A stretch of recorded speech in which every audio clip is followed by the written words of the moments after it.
Banjir yang melanda wilayah Kabupaten Aceh Utara telah menyebabkan tanggul Sungai Kurung Kuruto jebol.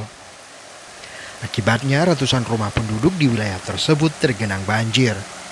Jebolnya tanggul sepanjang 35 meter itu akibat derasnya arus sungai dan meluap ke permukiman penduduk.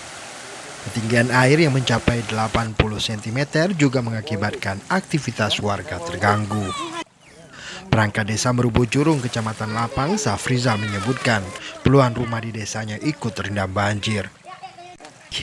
Warga memilih mengungsi ke rumah kerabat menunggu air surut.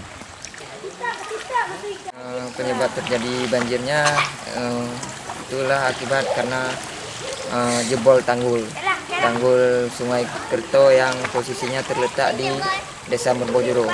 Akibatnya karena debit airnya yang terlalu tinggi dan posisi jebolnya tanggul itu pas di persimpangan karena terkikis. Untuk kondisi rumah yang tergenang untuk saat ini hampir seluruhnya itu di dusun Tanjung, hampir lebih kurang 45 rumah warga yang tergenang. Akibat tanggul jebol ini, sejumlah desa di Kecamatan Lapang dan Tanah Pasir tergenang banjir. Pihak desa telah membangun dapur umum untuk membantu warga yang rumahnya terendam banjir. Dari Aceh Utara, Tim Liputan Aceh Video.